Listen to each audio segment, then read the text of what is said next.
first thing is, and the main message is that if I want to talk about Horizon 2020 from an Austrian perspective, immediately I have to step back a little bit.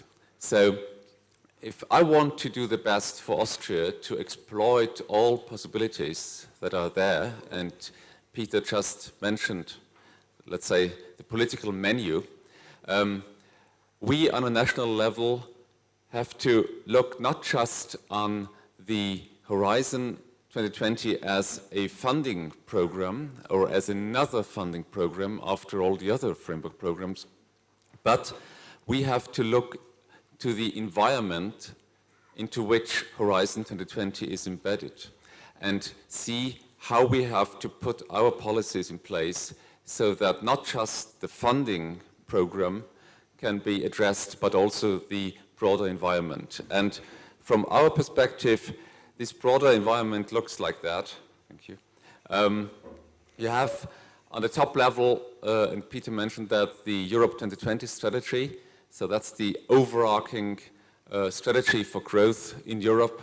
But then on the next level, on the mission level, the Commission proposed 7 different so-called flagship initiatives, and the most important of that is the flagship initiative on Innovation Union in our policy field, and also this one Peter mentioned. But also the other flagship initiatives are very relevant. In each of these, research and innovation plays a certain role, and on a national level we have to look at it and see how we deal with them.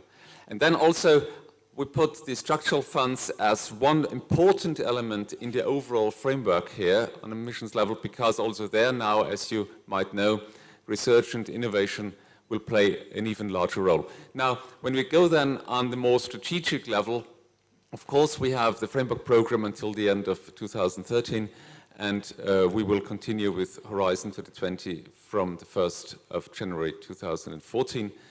And then this yellow box is also very relevant for us. It's ERA, and ERA means European Research Area, and that is the policy, let's say, framework. It's also now part of the Lisbon Treaty, so it's really in the foundations of the European Treaty that we have to work for, let's say, an internal market for knowledge, let's put it this way, where the knowledge can flow freely without any barriers among member states. And that, of course, puts us on a national level into some troubles, because we have to think about how we put our framework conditions right. And then smart specialization strategy is, let's say, the strategic approach for the structural funds. And then you have the implementation level. I don't go much into that detail. Now, for the sake of this presentation, for the next 20 minutes or so, I will just focus on 4 of these boxes, but I wanted to give you the overview where we are here. So what will we do on an Austrian level to address the vision of EU 2020 strategy, then of course with a focus on this flagship initiative, Innovation Union, and then look at Horizon 2020 and ERA as the policy framework. And important is that might be a first difference to what you just heard from the side of the European Commission. For us on a national level, we put, of course, Austria into the center of all our reflections. And we try to use the opportunities that we have through the Europe 2020 strategy, or through Horizon 2020, or the Innovation Union, or ERA, to use them to improve competitiveness and excellence in Austria. So that's our own kind of stairway to excellence that we try to do on a policy level. And I will just go through these 4 elements now. The first one is on the Europe 2020 strategy. You see that what we have to do on an annual basis now is that we provide by the end of April to the European Commission a so-called national reform program. And there the government has to say, what are we planning to do to achieve the national R&D target that we announced a few years ago? And in the Austrian case, it's 3.76% of GDP. That's what we want to achieve by 2020. It is very ambitious for all the Austrian participants here. They know what I'm speaking about. At the moment, we are at 2.81, so it's not too bad, but it's still, of course, a long way to go. And the government already in 2011 proposed a research and innovation strategy. And there, the overall objective is to become an innovation leader in Europe by 2020. And I will show you in a minute what that means. And we also put there in the National Reform Program of the government, that's a program that is decided and proposed by the government, measures on the European research area. Now, here you see what I mean with innovation leaders and innovation followers and moderate innovators and modest innovators. These four groups, that's how the European Commission divides the member states in its Innovation Union scoreboard according to a number of more structural indicators, which you find on the top, of course, Sweden, Germany, Denmark, Finland, and then a group of countries with Austria in it as innovation followers. Currently, we are here on the ranking, the number 9, and the objective for the government is to bring Austria into the group of the innovation leaders by 2020. Now, on a political level means, and here another background just for you, I'm not sure if that is what is the just the names of these EU flagship initiatives that I just mentioned before. The second one is on the Innovation Union. I don't speak about the different flagships. The only important message here is that all of them are relevant for research innovation. So there are opportunities for researchers in all of these and innovators. What we try to do now when we look at the EU 2020 strategy is we developed a national EU action plan that is not endorsed so far by the government because it's still in preparation, but it's almost finished. And today is the first time that I even speak about it in public. But there we try to address all these areas, the EU 2020 strategy, Innovation Union, European Research Area, and of course Horizon in a very specific way. Now, in the context of the EU 2020 strategy, here you see a few examples of areas in which we would like to focus our activities, and they address not the Innovation Union flagship, but the others, some of the others. As an example, of course, you see there that we try to work on the framework conditions and the synergies between the structural funds and Horizon 2020, one of the really difficult areas because, at least in Austria, let's say the mechanisms of implementation are quite burdensome, and we try to improve that. We want to contribute to the modernizing of the higher education sector through these knowledge alliances between companies and the higher education sector, another activity that also has been proposed by the European Commission. We want to support social innovation, was also mentioned by Peter, especially in the area of fighting against poverty, that also addresses one of the flagship initiatives under Europe 2020. There will be a national initiative on raw materials, also important for us, and also want to work actively in this area of standardization, which is now also part of this overall innovation picture. Turning now to Horizon 2020 itself, what we have to do is now, with the new budget law that we have in Austria, that we conduct an ex-ante impact assessment, a little bit like the European Commission also has to do before they propose any initiative. And there we defined 5 objectives, core objectives, what we want to achieve with our participation in Horizon 2020. And this is, of course, we want to promote basic science, basic research in Austria.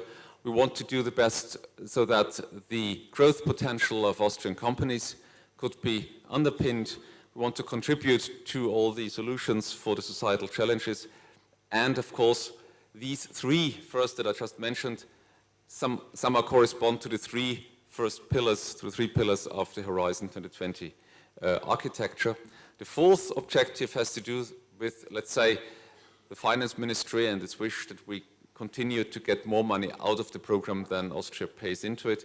That's, of course, let's say, a very basic wish, but still very important for us to stay as a net recipient of the Horizon 2020. Then the fifth one has to do with nuclear research. There is this wonderful animal called ITER that has a tendency to always run out of cost, and we try to look at it that it will not happen again. For one look, and I see that perhaps I should not go into the details here because time runs quickly, but you could see that we then translated these objectives into very clear figures, what we want to have. We want to measure our performance on basic research by the ERC grants, and it's great that the Technical University here has a success story to tell here already. We want to get from currently some 70 ERC grants up to 140, so double that by the end of the framework program the next. We want to measure the performance of companies in patents, the contribution to the solution of societal challenges. We want to measure in regulations, and we want to get on the level of return on investment a very steep increase up to 380 million in the year 2020, because only then we would continue to be net recipient. Apart from looking at the Horizon 2020 funding mechanisms and what we want to get out of that directly, we also try to work on the framework conditions.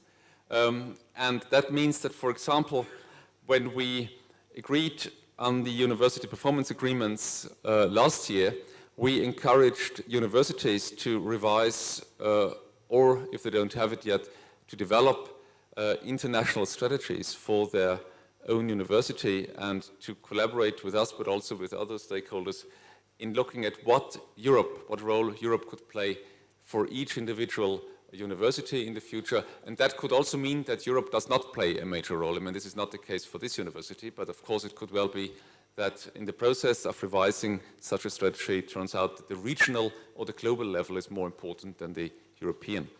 And then also strengthening research service centers. It was great that at the beginning the Vice Rector already showed how well this university works on that level. Then we try to provide all researchers in business and science with national contact points as in all other countries. But what we ask them to do now in the future is to look more into the whole innovation chain. That means that they should also work with the EEN network, and that they also try to give support in bringing Austrian researchers and institutions into these strategic networks that were also briefly mentioned by Peter. I think that in Horizon and on the Horizon, networks will play a much bigger role than in the past. And of course, we still will have program delegates provided by the ministries, by the different, and their task, of course, will be not just to be representatives in one of the different areas of the framework program in the future, but to look across the different pillars because it's so interdisciplinary. And for example, the area of IT will appear in 6 or 7 different parts and fashions under Horizon 2020. So it's not enough just to look into the area of IT, but you have to look across the board if you want to give good advice to the researchers. We will try to improve our performance monitoring so that it's not just the performance monitoring on Horizon 2020 as it has been in the past, just to look how well we perform in the 7th framework program, but to also look how we perform in the context of the Innovation Union and in ERA as a policy frame, and I know that the Commission is working hard to do the same. Then we have a web portal, the ERA portal Austria, that we also try to relaunch by the end of this year and also work with on the level of the regions so to improve the framework conditions. And finally, in this EU action plan that I just mentioned before, that is currently just a draft, we will ask ourselves how we can use Horizon 2020 to the benefit of Austria. And here we will look, of course, into the framework conditions primarily of the ERC grantees. So what institutions like universities could do to improve the framework conditions so that ERC grantees could prosper in the best way.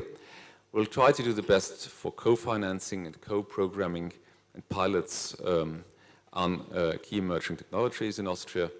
We will adapt, or are in the process of adapting, the Austrian support system, especially, of course, in relation with the national contact points in FFG. This is the relevant agency here. And then we try to link up, wherever possible, the EU societal challenges with Austrian societal challenges. We defined 3 challenges under the Austrian research innovation strategies, and whatever measures are in the future planned in Austria should correspond somehow to what Europe is doing. And that is also true for other topics under Horizon 2020. I quickly run through the Innovation Union Flagship initiative. There we also try to increase our activities. We want to get actively involved into these European innovation partnerships. That is a kind of policy coordination mechanisms in areas of societal challenges now. This is not a funding mechanism in itself, but it's a more policy tool, but very important, and it involves all the relevant stakeholders around, currently I think five themes, and it's important to be there. Also, we want to do something in the field of public procurement. At the moment we try to introduce innovation as one of the criteria for selecting projects for public procurement. We want to do something for the creative industries. It's also one of the areas for the Innovation Union, and there we developed a voucher system for such creative industries to collaborate with SMEs especially. And then we will look what impact will come out from the community patent that has been agreed recently on European level, and we'll see how that affects Austria in the future. So that means what we are doing primarily for the Innovation Union.